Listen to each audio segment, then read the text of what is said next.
에베소서 1장 18절입니다.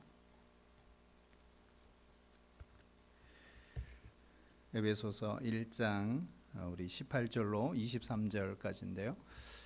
우리 찾으셔서 우리 한 절씩 나누어서 읽고요. 23절 합독하겠습니다.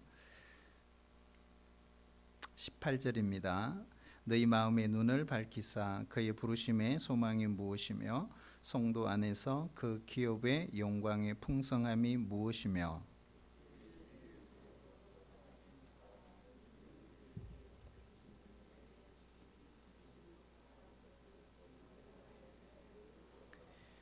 그의 능력이 그리스도 안에서 역사하사 죽은 자들 가운데서 다시 살리시고 하늘에서 자기의 오른편에 앉히사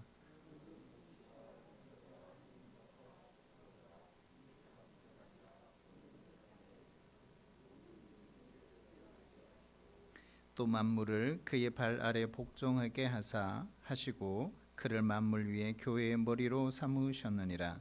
교회는 그의 몸이니 만물 안에서 만물을 충만하게 하시니에 충만함이라. 아멘.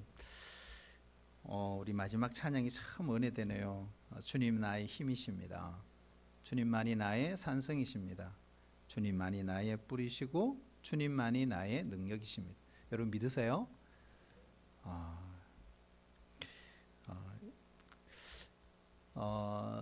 예배를 우리가 많이 드린다는 것이 여러분 좋아요, 싫어요, 불편해요, 힘들어요? 네? 뭐라고요? 좋아요? 좋아하시는 분도 있네요. 여러분 예배를 많이 드린다는 것은 저도 돌아보면요 정말 고등학교를 딱 졸업하고 제가 신학교 가기 전까지 한 4년간 그때 뭐 제대로 된 직장은 아니지만 한 4년간 이렇게 직장 생활을 또 사회생활을 좀 했거든요. 근데 그 당시 보면 우리 성도들이 정말 힘들겠다 이런 생각이 참 많이 들어요. 왜냐하면 직장 생활하죠. 아침 일찍 출근하죠. 그리고 또 밤늦게 오죠. 그리고 또 저녁에 기도하러 가죠. 또 새벽에 또 새벽 기도 가죠. 그리고 잠깐 잤다가 아침에 또 출근하죠. 그러다가 주일 되면 또 토요일은 또 학생 예배 성경 공부 참석해야 되죠.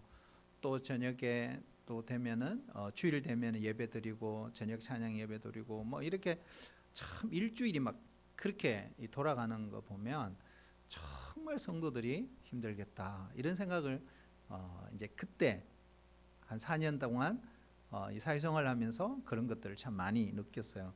그런데 지금 돌아보면 힘들었나 이렇게 돌아보면요 힘들지 않았던 것 같아요. 그냥 재밌고 즐겁고 그냥 예배가 기다려주고 그래서 저 같은 경우는 개인적으로는요 지금도 그렇지만 대학 노트가 지금 집에 쫙 있어요. 근데 그 대학 노트를 그 큰 걸, 그 두꺼운 거 이런 걸 들고 다니면서 낮 설교, 새벽 설교, 뭐 수요 예배 설교, 저녁 설교 이걸 다 이렇게 써머리 했어요. 메모를 하고 이렇게. 근데 적는 것도 재밌더라고요. 하여튼 무슨 말인지 모르고 그냥 목사님 설교하시는 대로 막 듣고 그렇게 했거든요. 시골 교회니까 여러분 목사님이 다 하세요. 그냥 저처럼 이렇게 다 하세요. 그런데 그게 왜 그렇게 기다려졌어요? 참 이상하죠. 정말 지금 생각해도 이상해요. 그렇게 바쁘면서도 수요일 날 막 뛰어가가지고 대학 노트 들고 성경책 들고 가서 저 구석에 앉아가 막 이렇게 적고 토요일 되면 또 학생의 예배도 있고요. 또 청년 성경 공부가 또 몇 명 있어요. 목사님하고 7, 8명 소그룹으로 앉아서. 근데 여러분 그때 성경 공부해 보면 지금하고는 너무너무 달랐어요. 그때는요 그냥 몇 장 몇 절 질문하고 몇 장 몇 절 찾아서 기록하는 거예요. 끝이에요. 근데 그렇게 재밌더라고. 이상하죠. 그게 왜 재밌어요? 예? 문제 읽고 답 적는 것도 그렇게 재밌고 이상하죠. 왜 그랬을까요? 매일 저녁 기도에 9시에 기도실에서 저녁 기도회를 하고, 그런데도 피곤하다, 힘들다 이런 게 없었어요. 너무너무 재미있었어요. 여러분 왜 그랬다고 생각하세요? 예? 왜 그랬을까요? 한번 따라할까요? 하나님의 은혜가 있어서. 은혜가 있으니까. 지금 생각해 보니까 그런 거예요. 아, 은혜가 있었구나. 여러분 요즘은요, 우리 악기 좋은 거 다 갖다 놓고 악기 팀들도 있고 막 이렇게 하잖아요.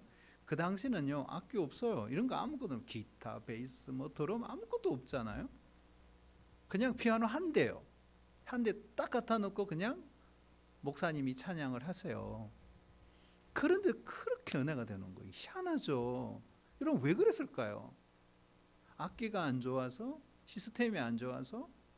여러분 그거하고 상관이 없더라고요. 그게 뭐예요? 은혜예요. 은혜. 예. 은혜가 있으니까 그냥 금반 하나라도 충분해요. 그대로 감사하고 그런 거죠. 그래서 은혜가 너무 중요한 거예요. 그러니 여러분 듣고 또 듣고 또 듣고 또 듣고, 적고 또 적고, 적자생존, 적고 또 적고, 적는 사람이 살아나는 거예요. 적는 사람이 생존하는 거예요. 적자생존이에요. 적고 또 적고 듣고. 여러분 그러다 보면 어느 순간에 믿음이 단단해지고요, 성장해져요.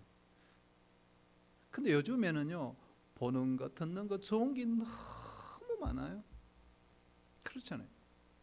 그러니 우리의 마음을, 우리의 생각을 세상에 너무 많이 빼앗겨요. 그래 그런 걸 즐기다가 주일날 한 번 교회 딱 왔을 때 그게 되느냐고. 이게 그렇잖아요. 이게 안 돼요. 여러분 이게 안 돼요. 그렇죠. 그래서 저는 개인적으로 그래요. 최소한 정말 바쁜 시대에 살지만 최소한 토요일부터 예배 준비를 해야 된다. 진짜예요. 여러분 그거 안 하면 여러분 일주일 내내 피곤하게 살다가 주일 와봐요. 예배가 되겠어요? 안 됩니다. 여러분. 그래서 주일 이 한 번의 예배를 위해서, 내가 이 주일 예배를 위해서 최상의 컨디션을 유지해야 돼요. 비타민 좀 많이 드시고 토요일 날은, 예? 삼겹살 좀 드시고 최고의 컨디션을 조절해야 돼요. 그리고 하나님 앞에 나와야 되는 거예요. 그냥 녹초가 돼가지고 그냥 파김치가 되고 주일날 주요 이러면 여러분 예배가 되겠냐고요? 안 된다. 안 된다. 최고의 컨디션으로 가장 좋은 기분과 영적인 상태와 몸의 상태를 갖고 주님 앞에 나와서 드려야 하는 거예요. 드리는 거예요. 그러면 여러분 어떨까요? 절대로 손해 보지 않습니다. 우리가 생각지 못했던 하나님의 놀라운 은혜가 있어요. 여러분 그 은혜가 공급이 돼야 돼요. 여러분 신자는 거예요. 쉰다고 회복이 되는 게 아니에요. 신자는 1차적으로 하나님의 임재가 있어야 되고요, 하나님의 능력이 임해야 회복이 일어나는 거예요. 그렇잖아요. 그래서 우리 주일날 보면 참 예배를 아침 1부, 2부, 또 청년 예배, 찬양 예배 계속 예배잖아요. 저는 청년들 볼 때 참 안쓰러운 게요, 점심도 못 먹고 청년 예배를 드리는 거예요. 밥도 못 먹고. 그런데 또 아침부터 1부부터 온 청년들도 있거든요. 그 청년 예배까지 마치면 1시 반이에요. 얼마나 힘들겠어요. 풀로 그냥. 예? 그래서 저희 집사람 보고 어떻게 하든 간식을 좀 마련하라고. 어디서 먹든지 하여튼 교회 안에서 좀 다 불안해하지만 하여튼 먹으면서 또 준비하고 할 수 있도록 그렇게. 여러분 정말 예배를 꼭 사모하시길 바랍니다. 여러분 예배 자리에 있으면 하나님 주신 은혜가 있어요. 그러니까 예배를 선택적으로 드리기보다는 내가 드릴 수 있는 최선을 다해서 드리는 거예요. 그러면 거기에 하나님의 은혜가 임해요. 임한다. 그래서 하나님은 나의 힘이시요, 하나님은 나의 능력이시요, 하나님만이 나의 산성이시요, 나의 뿌리시요, 여러분 이것이 정말 우리의 고백이 될 수 있도록 그렇게 우리 했으면 정말 좋겠어요. 한번 따라해 주실래요? 마음의 눈을 밝히 열어 주옵소서. 자, 마음의 눈을 밝히 열어 주옵소서. 그러니까 지금 바울이 에베소 교회에 편지를 보내면서 이 에베소 교회 성도들에게 기도하면서 하나님 마음의 눈을 환히 열어 주세요. 그러면 왜 마음의 눈이 열어져야 될까? 그 이유, 그 목적을 오늘 설명하고 있습니다. 오늘 18절에 보면요, 너희 마음의 눈을 밝히사 이렇게 돼 있어요. 자, 눈을 밝힌다는 말은 우리의 눈이 멀었기 때문에 그래요. 왜 눈이 멀어질까요? 이 마음의 눈이 왜 멀어졌을까? 세상 때문일 수도 있어요. 물질 때문일 수도 있어요. 때로는 사탄 때문일 수도 있어요. 때로는 우리 안에 있는 욕심 때문에 우리가 볼 것을 보지 못하는 영적인 미혹의 상태에서 주님 내 눈을 밝혀 주시옵소서. 그리고 세 가지를 보게 해주세요. 이런 거예요.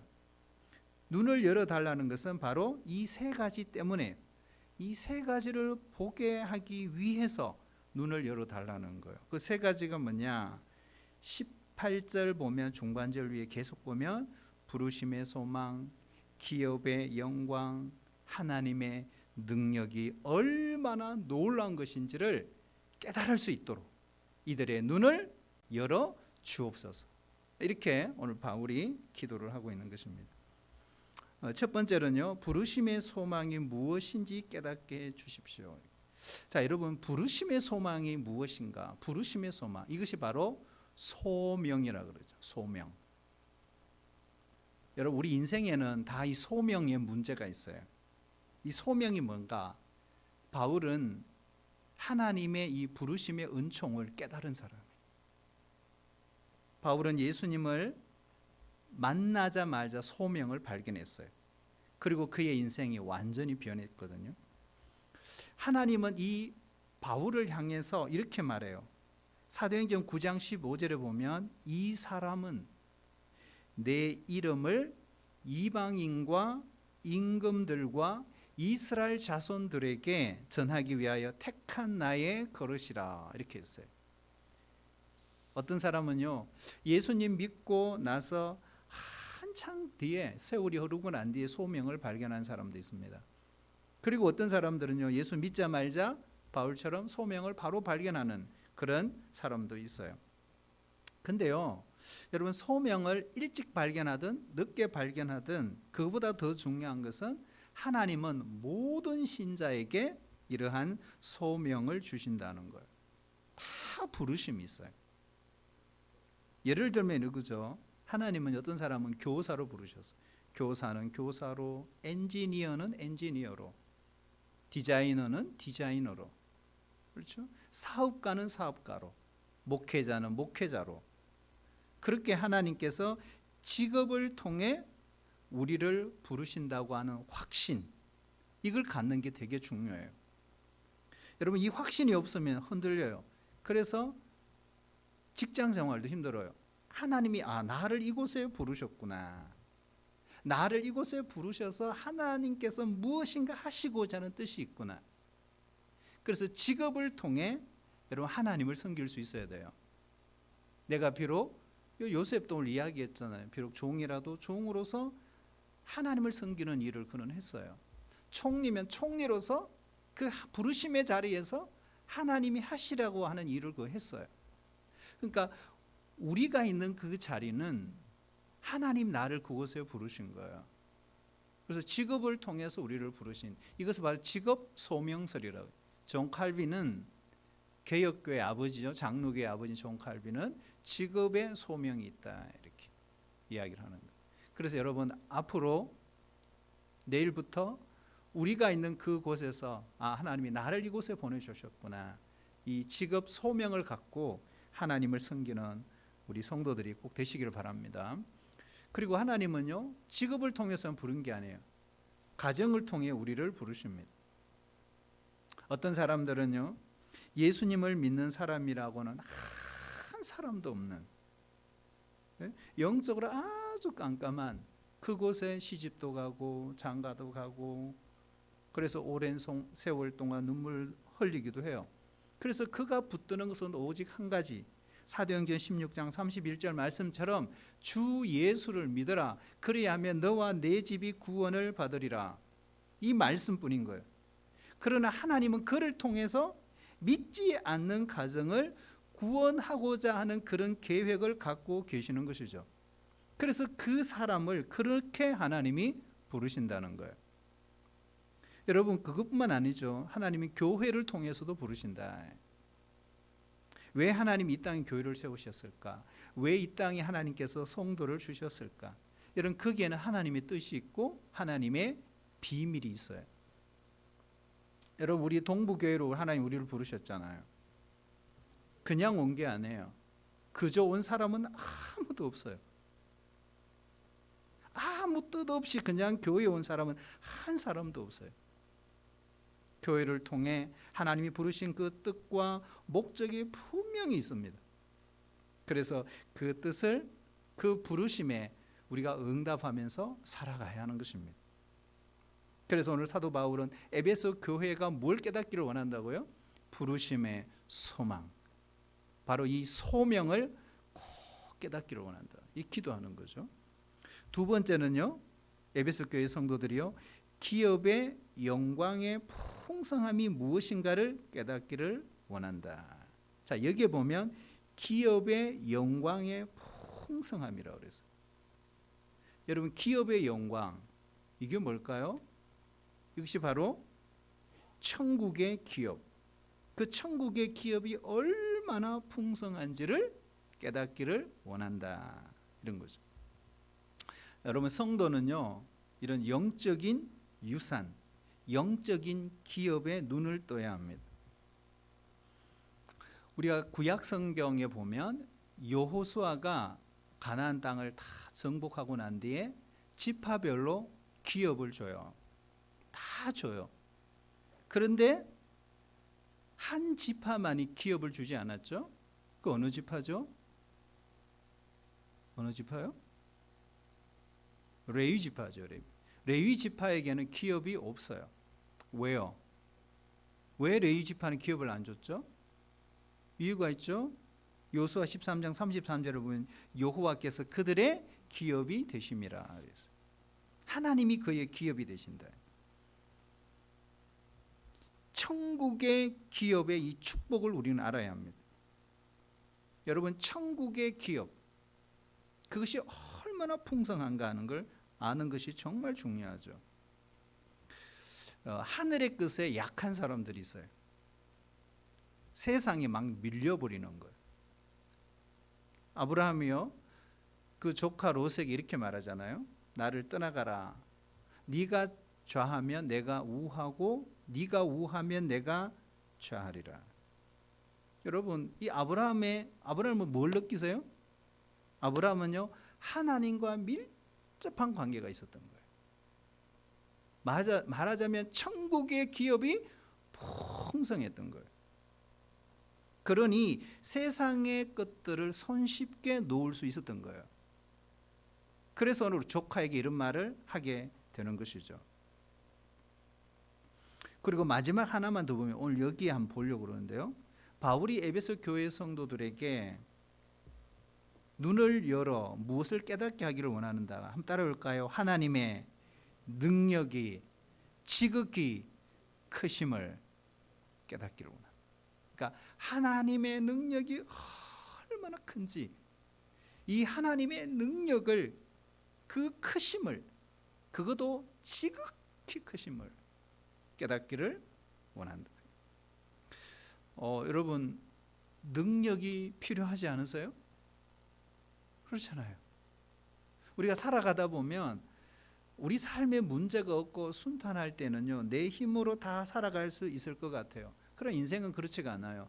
막상 살다 보면 때로는 어렵고 때로는 막다른 골목에 이르를 때가 있거든요.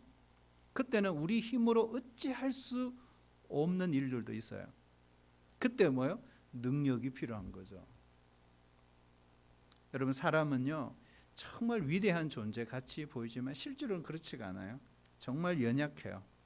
여러분 우리 육체만 보세요. 육체만 봐도요 얼마나 약해요. 그렇죠. 너무너무 약하잖아요. 세월이 흐르고 허리가 아프고 무릎이 아프고 관절이 이상이 생기고 그렇잖아요. 우리 몸이 참 약합니다, 여러분. 미세한 보이지 않는 작은 코로나 바이러스, 그것 때문에 사람이 목숨을 잃기도 합니다. 수많은 사고, 무방비 상태로 우리가 노출되잖아요. 여러분 우리의 마음도요 너무너무 연약해요. 작은 유혹 너무 쉽게 넘어지죠. 그리고요 우리가 보면 너무 사소한 문제예요. 그런데 그 문제 앞에 털썩 주저앉아요. 용기도 다 잃어버려요. 우리의 마음으로요 결심해요. 또 결심해요. 또 결심해요. 그럼 오래 가지 못해요. 그만큼 우리 정신적으로 멘탈도 얼마나 약한 존재인지 몰라요. 우리 영적으로도 똑같아요. 영적으로 똑같습니다. 온 마음으로 하나님을 찬양하고 하나님을 예배하고 하나님을 섬기고 내 주님만 따라가겠습니다. 근데 여러분 그냥 넘어지잖아요. 그죠? 그냥 실패하잖아요. 우리는 모두 내 힘만으로 살아갈 수 없는 존재인 거죠. 최근에 제 경험담이거든요. 이해하시고 들어주셔야 됩니다. 집에 가서 또 구사리 먹을 각오를 하고 조수석에 앉아서 자동차 연수를 시키는 것조차 내 마음대로 안 됩니다. 핸들 조작이 미숙하고 코너링이 부족하고 전혀 속도감이 느껴지지 않는다고 합니다. 더 큰 문제는 연수시키는 그 사람이 더 놀라서 목소리가 계속 올라가고 인상이 찌푸려지고 운전석에 앉아있는 당사자의 마음은 더 불안해요. 손도 떨리고 목소리가 떨릴 정도입니다. 그래서 이렇게 얘기했어요. 돈을 주고라도 연수를 받아야겠구나. 여러분 아무것도 아닌 것 같잖아요. 인간이 너무너무 연약한 존재예요. 내 힘으로 할 수 있는 게 없어요. 그래서 제가 기도해서 속으로 하나님의 능력이 없이는 한순간도 살아갈 수 없는 우리 존재구나. 하나님 도와주세요. 여러분 제가 이런 고백을 하지만 사실 저의 고백만 아니거든요. 이 땅에 자동차가 문제가 아니에요. 아무리 뛰어난 기술이 있다고 해도 아무리 내가 건강하다 할지라도 결국 우리는 바람 앞에 선 등불에 불과한 거예요. 우리는 하나님의 능력이 아니고는 한순간도 사실은 견딜 수 없는, 존재할 수 없는 어쩌면 의존적인 존재예요. 그래서 오늘 19절에 보면요 하나님의 능력에 대해서 알기를 원한다. 그러니까 에베소 교회 성도들이 이 하나님의 능력을 깨닫기를 원한다. 이 하나님의 능력을 달라고 기도하라 이렇게 하는. 19절에 보면 이렇게 하잖아요. 그 힘의 위력으로 역사하심을 따라. 여기에 보면 힘, 위력, 역사 다 동그라미 해야 되는 거죠. 믿는 우리에게 베푸신 그 다음에요 능력의 지극히 크심이 어떠한 것을 너희로 알게 하시기를 구하노라. 여기에 보면 힘과 위력과 역사와 능력. 근데 여기 재밌는 게요 여기에 힘과 위력과 역사 이 세 가지 안에 잠재되어 있을 때, 그러니까 힘과 위력과 역사가 그 안에 잠재되어 있는 그 자체를 뭐라고 표현하냐? 능력이다 이렇게 표현하는 거예요. 두나미스 헬라어로 이렇게 이게 이제 폭발해 버리는 건데요. 그 20절에 보면 이 힘과 위력과 그 역사가 보세요. 그의 능력이 어떻게 해요? 안에 막 압축되어 있는 거죠. 그 능력이 압축되어 있다. 어떻게 해요? 그리스도 안에서 역사해 버렸다. 자, 역사해버리니까 어떤 일이 일어났어요? 죽은 자들 가운데 다시 살리시고 하늘에서 자기의 오른편에 앉으셨다, 이렇게 표현합니다. 여러분, 예를 한번 들면요, 만약에 여러분 티코가 있고 불도저가 있어요. 여러분 티코를 볼 때는 여러분 어떤 생각이 드세요? 껌딱지구나, 이런 생각이 들죠. 불도저를 보면 무슨 생각 날죠? 와, 힘이 센데? 이런 거죠. 그러니까 티코를 보다가 불도저를 보면 어떤 느낌이 드는지 우리가 아, 정말 힘이 있구나, 이런 생각이. 자, 그런데 불도저를 그냥 세워놨어요. 근데 또 한쪽에 불도저가 있어요. 근데 불도저가 움직이기 시작해요. 그럼 느낌이 다르겠죠? 그렇죠? 불도저가 막 움직이기 시작해요. 그런데 10명이 안아도 무너뜨릴 수 없는 그 큰 나무를 불도저가 어떻게 한 방에 그냥 밀어버리는 거예요. 그게 뭐예요? 능력이라는 거예요. 능력. 자, 다시 한번 볼까요? 우리가 이 느낌을 알아야 되는데요, 그의 능력이 그리스도 안에서 어떻게 해요? 역사하여, 이렇게 되죠. 네? 바울은 그리스도 안에서 하나님의 능력이 나타나자 어떤 일이 일어났다고 그래요? 20절 계속 보면요, 어떤 일이요? 하나님의 능력이 그리스도 안에 역사하자 죽은 자들 가운데서 그리스도께서 다시 살아나셨다. 우리 이걸 뭐라고 그러죠? 부활이라고. 우리는 예수님 부활하셨습니다, 그러니까 여기 아무 감동이 없어요.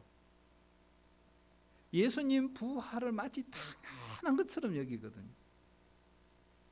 여러분, 예수님이 어떤 분이시죠? 예수님은 이 땅에 하나님으로 계신 그분이 이 땅에 오실 때 100% 인간의 몸으로 오셨습니다. 우리와 똑같으셨어요. 똑같은 몸으로 오셨어요. 머리카락도 하나도 우리와 다르지 않아요. 예수님 머리카락이라고 뭐 특별한 게 아니에요. 똑같아요. 우리가 복음서를 읽어보면요, 줄이시면 배가 고프셨고 피곤하시면 주무셨어요. 슬픈 일을 보시면 눈물을 흘리셨거든요. 다리가 아프면 수가성 우물가에 앉아 쉬셨습니다. 그러니까 우리와 비교해도 아무런 차이가 없는 거예요. 왜요? 100% 인간의 몸으로 이 땅에 오셨기 때문에. 자, 그런데 그 다음 중요해요. 그런데 하나님의 능력이 예수 안에서 어떻게 해요? 폭발해버린 거예요. 역사를 해버린 거예요. 그러니까 100% 인간의 몸으로 이 땅에 오셨던 예수님이 어떻게 해요? 부활해버리셨다. 이 부활에 대해서 많은 사람들이요, 그냥 죽었다가 살아났다, 이런 생각을 갖고 있어요. 자, 그러면 여러분, 나사로는 부활한 겁니까? 어때요, 여러분? 나사로는 우리가 부활했다 말하지 않죠? 뭐라고 합니까? 소생, 이렇게 표현합니다. 왜요? 다시 살아났지만 다시 죽었으니까. 우리 예수님은요, 부활한, 다시 살아난 나사로와 소생한 나사로와 전혀 다르죠. 왜요? 예수님은 죽었다가 다시 살아났습니다. 하지만 예수님이 부활하신 후에 그 다음이 중요해요. 완벽한 몸을 입으셨다는 거예요. 완벽한 몸이 뭘까? 영원히 죽지 않는 것, 영원히 늙지 않는 것, 영원히 병들지 않는 거예요. 여러분, 이런 몸을 우리 언젠가 하나님 앞에 우리도 받게 될 것이다. 이것이 바로 부활입니다. 그래서 여러분, 머리카락이 저도 자꾸 빠지거든요. 주름이 자꾸 늘거든요. 그리고 어떤 집사님, 목사님, 이 화장품을 바르면 얼굴이 화색이 좋아진다고 선물까지 주셨는데 다 떨어졌어요. 근데 요즘 나오지 않는데요.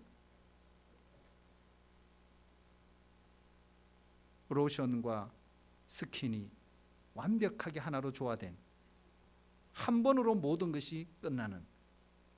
그래서 그 집사님이 그 스크린을 볼 때마다 목사님 얼굴이 점점 좋아지고 있대요. 저보고 체면은 거는 거예요. 점점 얼굴이 좋아 보인대요. 여러분, 우리는 완벽한 몸을 언젠가는 다시 받을 것입니다. 그래서 하나님의 능력이 예수 그리스도 안에서 역사하자 다시 살아나는 정도가 아니다. 그러니까 예수님이 부활하셔서 이게 아니라는 거예요. 완벽한 몸으로 부활하셨다. 그러니까 육체의 몸이 완벽했다. 또 한 가지, 영적으로 완벽했다. 영적으로 완벽했다는 것은 도덕적으로, 윤리적으로 완전하고 거룩했다. 이걸 조금 쉽게 표현하면 죄를 보아도 다시는 죄를 짓지 않는, 전혀 유혹을 받지 않는, 그리고 시공간을 초월할 수 있는 완벽한 몸, 그죠? 하나님 우리를 위해서 이러한 완벽한 몸을 예비해 두신 것입니다. 여러분, 이것이 어떻게 가능할까요? 어떻게 가능할까요? 오늘 바울이 이렇게 말합니다. 하나님의 능력이 그리스도 안에서 역사했기 때문이다. 자, 그런데 이 능력이 나와 무슨 상관이 있느냐는 거예요. 이게 중요해요.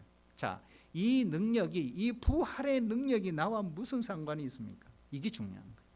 그래서 오늘 본문 20절에 보면 우리에게 베푸신 능력의 지극히 크심을, 자 보세요.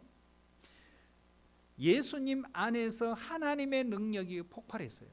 역사가 일어나므로 완벽한 몸으로 바뀌셨어요. 자, 예수님만 그러셨나? 오늘 보세요. 그 능력이 우리에게, 보세요, 우리에게 베푸신 능력의 지극히 크심이, 이렇게 돼 있어요. 근데 이게 시제가 중요한데, 시제가 현재형이에요. 이게 무슨 말일까요? 바로 예수님에게 임했던 동일한 역사가 우리에게도 일어난다, 이런 말입니다. 자, 그렇다면 어떻게 해요? 우리가 예수님 믿는 순간 바로 이 능력이 우리에게 임한다, 이런 말이죠. 눈에 보이지 않지만 여러분, 하나님의 능력이 우리에게 임해요. 그러면 과거를 단절시킬 수 있어요. 죄를 범하지 않을 수 있는 능력, 내 상처를 치유하는 부활의 능력, 그 능력이 우리에게 임하는 것이죠. 그래서 우리는 하나님 능력을 주시옵소서 이렇게 기도하지 않아도 돼요. 왜냐하면 예수님 믿는 순간 이 능력이 우리에게 임해요. 그래서 우리는 능력을 달라고 기도하는 것이 아니라 뭘 기도해야 된다고요? 순종이에요. 순종. 순종이 문제예요. 능력의 유무가 아니에요. 하나님은 이미 우리에게 능력을 주셨어요. 그래서 우리는 그 말씀에 순종하면서 필요한 능력을 사용하면 되는 것입니다. 죽음의 권세를 이기고 부활하신 예수님처럼 우리는 다시 일어설 수 있다는 거죠. 그래서 나온 찬양이 있잖아요. 예수의 이름으로 나는 일어서리라. 주가 주신 능력으로 나는 일어서리라. 여러분, 하나님이 우리 각자에게 주신 이 능력에 감사할 수 있기를 축복합니다. 이 능력을 사용하셔야 합니다. 이 하나님의 능력의 역사로 부활하셨을 뿐만 아니라 예수님은 오늘 21절 22절 보세요. 만물의 주가 되셨다. 하나님은 만물을 예수님께 복종하게 하셨다. 심지어 통치와 권세와 능력과 주권과 이 세상과 오는 모든 세상의 모든 만물이 주님께 복종하도록. 자, 여기에 보면 통치와 권세와 능력과 주권, 이게 뭘까요? 이게 바로 영계라 그러죠. 자, 영적인 세계에도 뭐가 있다? 계급이 있다. 영계라 그럽니다. 여러분, 보이지 않는 세계가 있죠. 예수 믿지 않는 사람들은요, 물질 세계만 보고 살아갑니다. 그래서 항상 누가 잘생겼니? 이렇게 하는 거예요. 돈이 얼마니? 얼마나 배웠어? 뭐 이렇게 되는 거죠. 왜요? 물질 세계만 보고 사니까. 그리고 물질 세계밖에 보이질 않아요. 그러나 이 세상에는 정말 놀라운 세계가 있어요. 보이지 않는 영의 세계가 있는 거죠. 여러분, 이 세상의 모든 축복은 보이지 않는 영의 세계에서 좌우가 되는 것입니다. 그러므로 여러분, 정말 이왕 예수 믿고 이왕 신앙생활하고 이왕 천국을 바라보고 살아가는 성도라면 행복해야 되지 않겠어요? 우리가 행복한 인생을 정말 살아가려면 어떻게 해야 될까요? 보이는 물질 세계에 집착하기보다는 영적인 세계에 더 많은 시간을 투자해야 합니다. 여러분, 영적인 세계를요 우리가 바라보면요 전쟁터죠. 전쟁터. 우리가 기도해 보세요. 여러분, 기도하면 기도할수록, 기도가 깊어질수록 영적인 전투가 얼마나 심한지를 알아요. 여러분, 우리가 뭐 일상생활에서, 뭐 교회 생활에서, 가정 생활에서 그냥 뭐 우리가 사는 인생이지 뭐 누구나 다 그렇지, 여러분 그렇지가 않아요. 영적인 전투가요 정말 심하게 일어나고 있는 걸 우리는 보는 거예요. 영적인 전투는 팩트입니다. 이거 만들어낸 이야기 아니에요. 현실이에요. 그래서 사탄은 지금도 역사합니다. 그러므로 우리 힘만으로는 그 사탄을 대적할 수가 없어요. 안 돼요. 얼마나 다양한 방법으로 유혹을 하고 우리를 괴롭히고 우리를 무너지게 만들고 불평하게 만들고 비난하게 만들고. 그런데 여러분, 하나님 우리에게 능력을 주셔서 그것들을 이길 수 있게 해 주시는 것입니다.